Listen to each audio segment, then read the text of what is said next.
You're at a party. Someone asks about your favorite childhood memory. Simple question, right? But your mind just blanks. Not because nothing good happened, not because everything was awful, but because when you try to reach back there, it's like watching someone else's life through frosted glass. The memories exist, sure, but they're cataloged differently, filed under survival instead of childhood, filed under what needed to be done instead of what I wanted to do. That disconnect? That's what we're unpacking today. Before we get into it though, hit that like button and subscribe if deep dives into the human psyche are your thing. Trust me, you'll want to stick around for this one. So here's the thing about growing up too fast. It doesn't announce itself. There's no ceremony, no moment where someone hands you a briefcase and says, "Congratulations, you're the adult now." It's sneakier than that. Maybe you were 6 years old, laying out your little brother's clothes for school because mom left for her shift before sunrise. Maybe you were 10, hiding your report card because dad was already stressed enough about the bills. Maybe you were 12, becoming a human shield during your parents' screaming matches, trying to absorb the shrapnel so your siblings wouldn't have to. Small moments, quiet moments, moments that add up until one day you realize you've been carrying weight that was never yours to hold. The technical term for this is parentification. Researchers like Dr. Lisa M. Hooper have spent years studying it, and what they've found is both fascinating and heartbreaking. When a child consistently takes on adult responsibilities, their brain doesn't just adapt, it rewires. Their nervous system essentially hacks itself, creating shortcuts for survival that bypass the normal developmental processes. Think of it this way. Most kids learn to ride a bike with training wheels, then graduate to 2 wheels when they're ready. But you got thrown onto a motorcycle in traffic and told to figure it out. And you did figure it out. You became an incredible rider, but your relationship with bikes, with speed, with the road itself got fundamentally altered in that process. Here's where it gets really interesting. Children who take on adult roles early often develop what psychologists call accelerated competence. On paper, they look like prodigies of emotional intelligence. They can read a room better than most adults. They're masters at conflict de-escalation. They can predict what people need before those people even know they need it. Sounds like a superpower, right? Except here's the catch. This isn't maturity. This is a threat detection system running 24/7. This is a child's brain that learned to treat unpredictability as danger and other people's emotions as data that must be processed immediately for survival. Your normal might have been scanning your father's face the moment he walked through the door, calculating whether tonight would be calm or chaotic based on the angle of his shoulders. Your normal might have been taste testing your mother's mood through the way she stirred her coffee. That hypervigilance, that ability to pick up on micro-expressions and tone shifts that other people completely miss, that came at a cost. Fast forward to adulthood. You're successful by most measures. You're the person everyone calls in a crisis, the one who just handles things, the rock, the reliable one, the one who has their life together. But here's what nobody sees.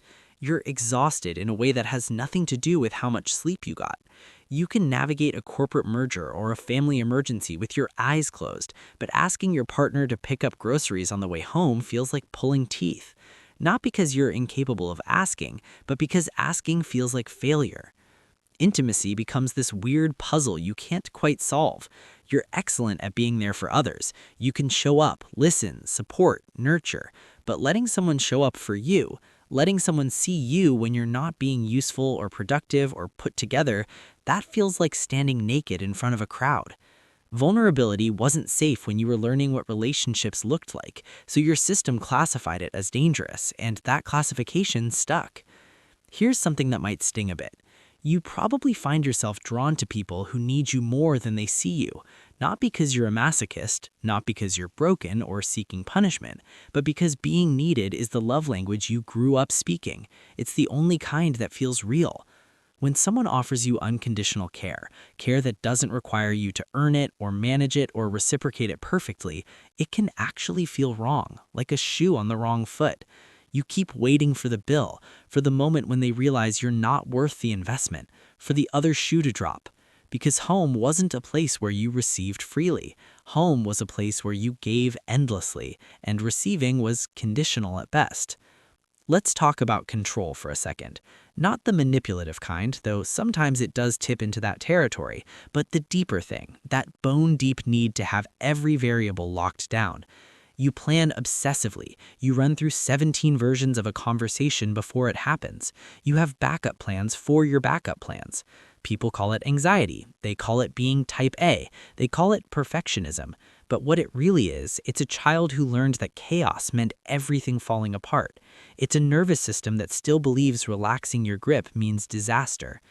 The cruel irony is that the world rewards this.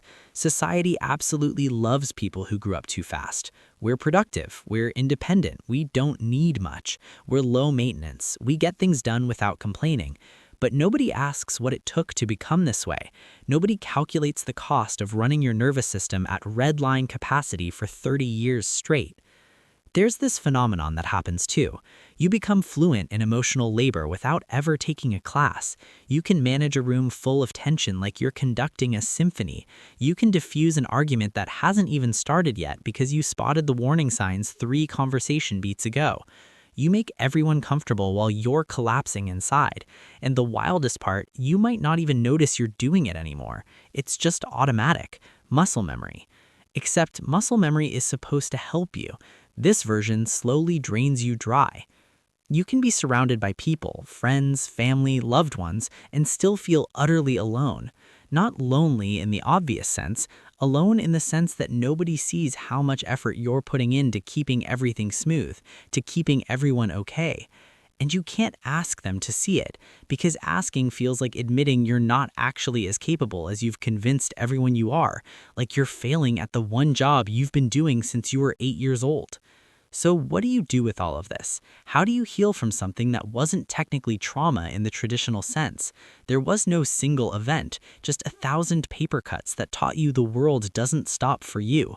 First, and this is going to sound strange, but you have to grieve. You have to mourn the childhood you didn't get, the version of you who could have been messy and loud and selfish and still been loved.